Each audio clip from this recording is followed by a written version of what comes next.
Hi friends, welcome to our channel.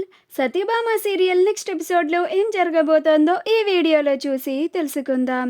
నా జీవితంలో ఎలక్షన్స్లో పోటీ చేయను అని అన్న సత్య అసలేం జరిగింది అని తెలుసుకోవడానికి ఈ వీడియోని స్కిప్ చేయకుండా ఎండ్ వరకు చూసేయండి. క్రిష్ జరిగిన దానికి సత్య చాలా బాధపడుతోందని, అంత పెద్ద ప్రమాదం జరగడానికి కారణం తన వాళ్ళే అని తట్టుకోలేక బాధతో ఒక్కడే బయట కూర్చొని మందు తాగుతూ ఉంటాడు. సత్య వాళ్ళ గదిలో కూర్చొని బోరున ఏడుస్తూ ఉంటుంది. అలా క్రిష్ ఒక్కడే కూర్చొని మందు తాగుతూ ఉంటే అటువైపు జయమ్మ వస్తుంది.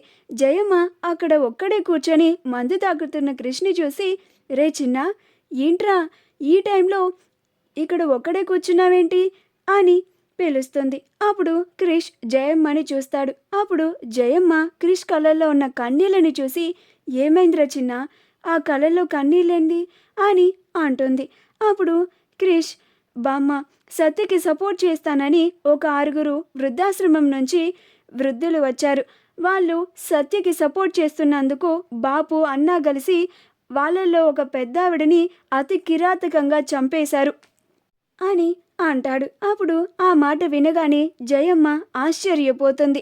ఇందుకే నేను మీ బాపు నా కన్న కొడుకైనా కానీ రాక్షసుడనే నేను సత్యకి సపోర్ట్ చేస్తున్నా. మీ బాపుకి సపోర్ట్ చేయడం లేదు. సత్య న్యాయం వైపు నించుంది, న్యాయం కోసం కొట్టు మిట్టాడుతుంది. అందుకని నేను అన్నిటికీ తెగించి సత్య వైపు నుంచున్నాను. మీ బాపు గురించి, మీ అన్న గురించి నాకు తెలుసురా చిన్న అని అంటుంది. అప్పుడు క్రిష్, సత్య చాలా బాధపడుతోంది బామ్మ.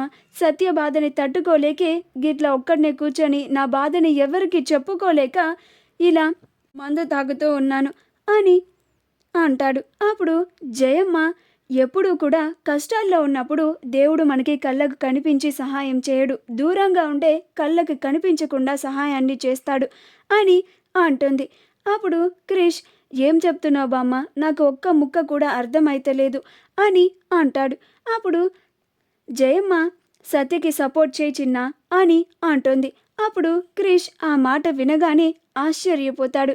గదేంది బామ్మ అని అంటాడు. అప్పుడు జయమ్మ, ఇంకా ముందు మీ బాపు మీ అన్న కలిసి చాలా ప్రమాదాలని సృష్టిస్తారు. సత్యకి నువ్వు అండగా ఉంటే తనకి కొండంత అండగా ఉంటుంది. సత్యకి ఇలాంటి పరిస్థితుల్లో నీ సపోర్ట్ చాలా ముఖ్యం రా చిన్న, ఇక నీ ఇష్టం అని అక్కడి నుంచి వెళ్ళిపోతుంది. ఆ తరువాత మహదేవయ్య క్రిష్ని, సత్యని పిలుస్తాడు.